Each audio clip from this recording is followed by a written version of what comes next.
Hello viewers, the main objective of this lecture is to make the students of visual arts to understand how the artists visualized the images of Mahishamardini, which were based on the religious and iconographic texts. How he added the attributes with his creative imagination to complete the concept. These images represent their period, culture and religion through style, technique and iconography. The depiction of Mahishamardini is a fascinating theme of Indian imagery, mostly since the Kushan period. The earliest representation of the goddess is with two hands. With the right hand, she is displayed plunging the trident into the body of the buffalo, and with the left hand, she holds the tail of the demon buffalo. In some examples of the Kushana period from Mathura, the goddess is shown standing against the buffalo, who is always represented in the animal form, combating the goddess with its head lifted up. The Kushana examples of Mahishamardini include the images of the goddess with 4 or 6 arms. In one of the Mathura example, the 6-armed goddess is shown holding the crown with 2 hands, the animal with the other 2, and a spear and a trident in the remaining 2 hands. In none of the examples from the Kushan period, the throat of the demon is shown severed as suggested by the Puranic texts. Even more noteworthy is the acquisition of an early terracotta plaque of this category from Nagar, now in the museum at Amer, Jaipur. It has been dated to 4th century BC. Its significance lies in the fact that it testifies to the popularity of the cult of Mahishamardini at such an early period. Here the goddess is 4-armed and her lower right hand being placed on the back of the buffalo. The upper right hand holds a trident. The tail of the animal is erect, while its front legs are raised. Her forehead is adorned with a tilaka. The majestic look of the goddess is superior to that seen in the later terracotta as one of the same goddess. The Gupta images of the goddess are widely distributed. Some miniature reliefs of this age from Bhita show only 2 hands, while she was also conceived with 12 arms in the Gupta period. Carved out of the local sandstone, the 2-armed goddess with her left hand on the waist has a trident in her right hand, which she is passing into the neck of the demon in animal shape. She is also seen pressing the head of the demon under her right foot. One image of the goddess in the Allahabad Museum is carved in a circular niche of architrave from Bhumara. The goddess is represented with 4 arms, carrying a sword in the lower right hand and striking the buffalo with a trident in the upper right. In her left hand, she carries a shield, and with the other left, she clasps the tail of the demon. She puts forth her right foot on the head of the demon. It is evident from these images that the lion had not yet found a place with Devi, and the demon was not yet displayed in an anthropomorphic form. It is interesting to note that the Gupta artist followed old tradition of depicting the goddess.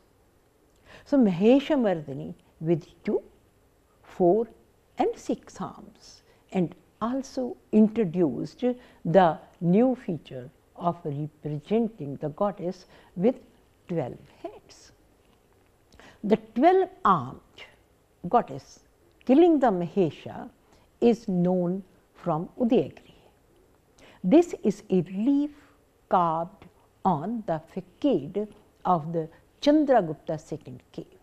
The mode of attacking the Mahesha by the goddess, as depicted here, tallies with the text of the Markandeya Purana. A later Gupta image from Lakhamandal, Dehradun, is fascinating as it shows a further development in the iconographic form of the goddess by showing the demon in human form rushing out of the speared head of the buffalo, which is also attacked by lion.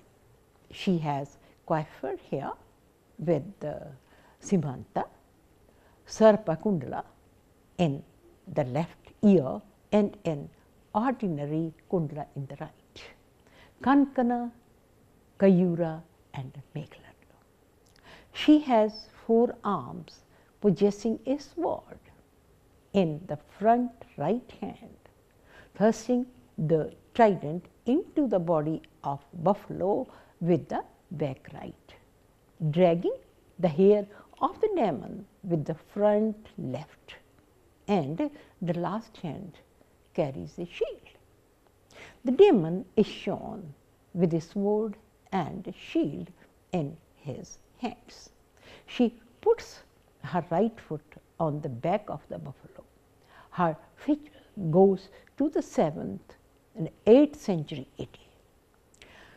The sculpture follows the description of the Matsya Purana, except in number of hands, that the number of the hands of Mahishamardini did not increase uniformly is amply evidenced by a brass image of the goddess named Lakshana, as an inscription calls for.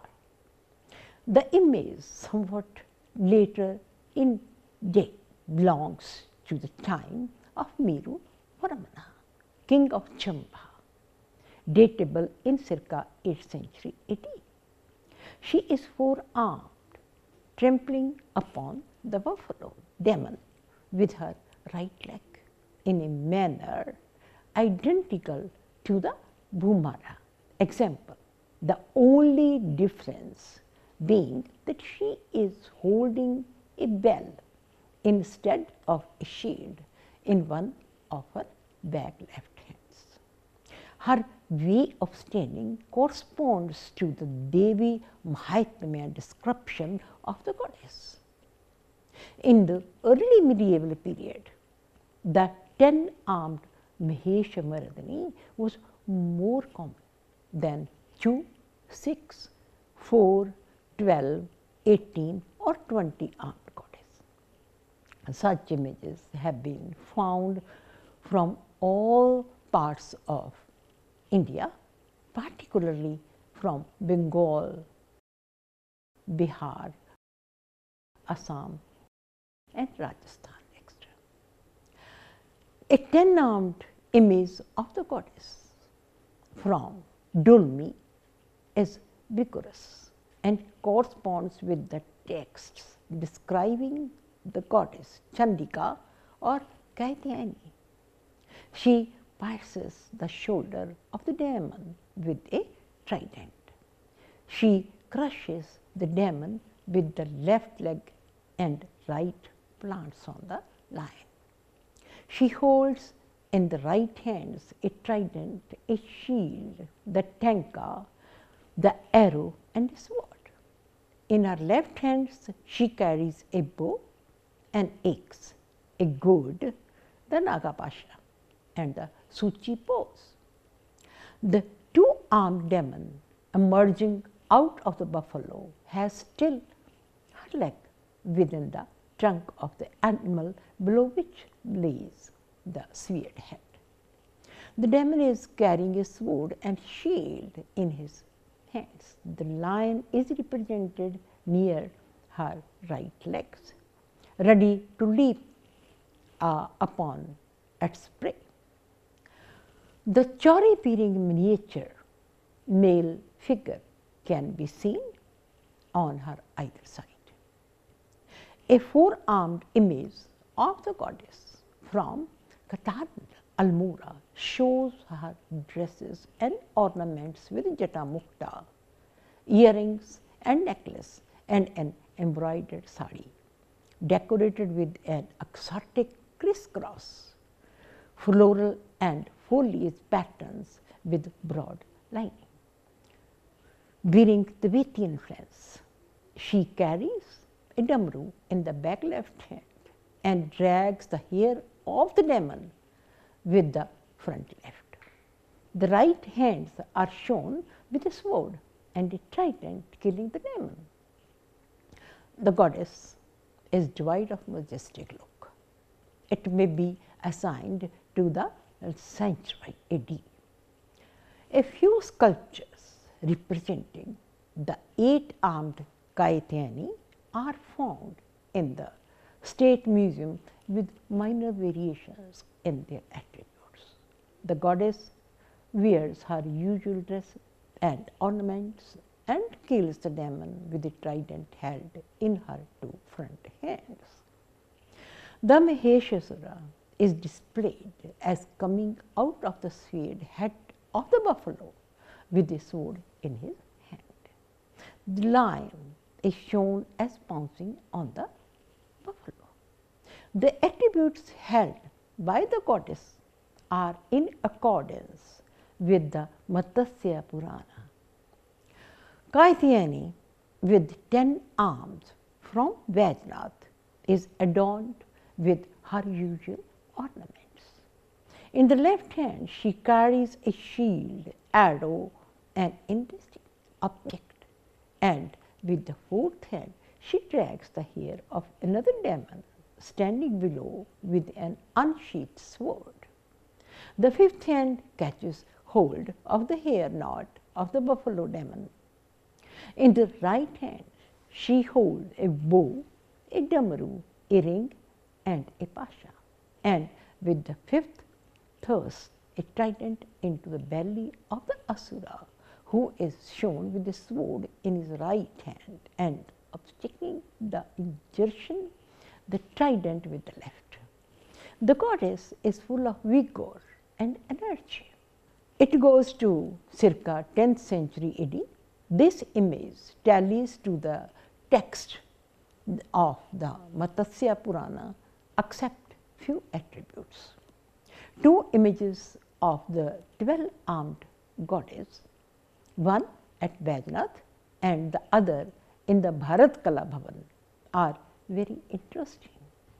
The image from Vajnath is decked with the heavy ornaments and full of vitality.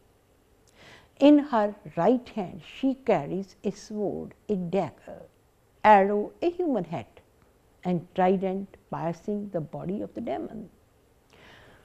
The image partially meets the features of the Devi described in Matsya Puran.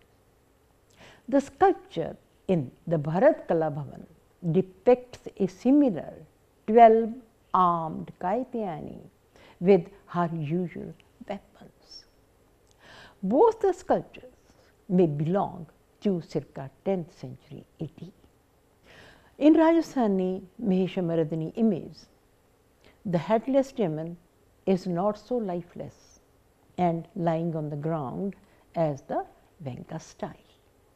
Here, 10-armed goddess from Nilakanteshwari temple, Alwar, and the image from Abneri, now in the Amber Museum, Jaipur. The headless trunk of the buffalo demon, though pious with the trident of the goddess, shown running with full energy and spirit to dash against the goddess Mahishamardini. The figure is datable to the 10th, 11th century AD. There is one more example of Mahishamardini in the Ambika Mata temple at Jagat in Rajasthan. In a relief from Vital Dul Bhuvaneshwar, the goddess is shown in the act of slaying the buffalo demon, and who is shown kneeling before the goddess at her feet, trying to fight her with a sword in her hand.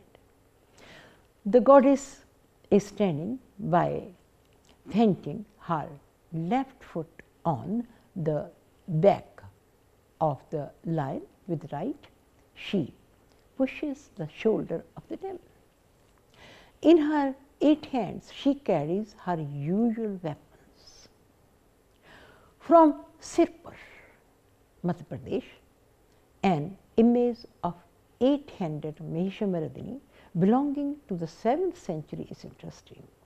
The goddess is planting one of her legs on the back of the demon. She is trampling upon the demon with both legs. The defeated demon is turned upside down. At Khajuraho, 6, 8 and 20 arm representation of Mahishamardini have been noticed with usual weapons.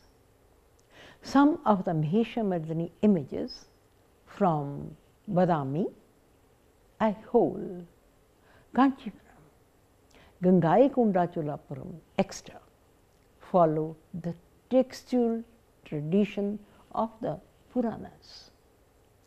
The Chola artist could not pour vitality and vigor in the images of the Mahishamardini. They are lifeless and inactive. But the Pallava artists superseded in imagination and represented the goddess in simple manner and sometimes in complicated form. In either case, they have considerably deviated from the textual dictates. The Mahishamardini image from Badami, 4-armed, engaged in slaying the buffalo demon by piercing the trident and lifting the hind part of the animal with its tail, may favorably be compared with the early images of North India. The Mahishamardini image from Aihole, the goddess is shown with 8 arms and the lion appears lifeless, spectator of the goddess doing away with the demon's life. Sculpture representations of the goddess engaged in a competition with the buffalo demon in the Maheshasura cave at Mamlapuram and in the Kailashnath cave temple at Ellora are remarkable. Mahabalipuram sculpture as monumental and epic in itself. It is not a worshipper's image, but a storytelling relief, visualizing the great battle with realistic movements. According to Munshi, this is not a sculpture, much less one of stone. It is the moving picture. In this figure, the goddess has 8 arms, riding on the lion and equipped with all kinds of weapons. She is shown using the bow with its string pulled up to the here.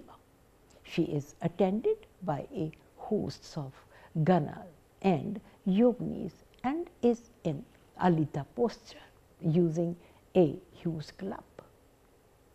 The contours of the demon has been forcefully delineated. The enthusiasm of the gunners convey the victory of the goddess. Yet another image of the goddess fighting with the asuras from Mahabalipuram, now in National Museum. Here the goddess is without her mount and engaged and duel with the demon with notable vigor. She, with 2 arms, attacks the demon with her both hands raised over. The demon is in human form. The goddess is without any weapon. Her disabled hairs represent her character. Her furious look makes the demon frightened.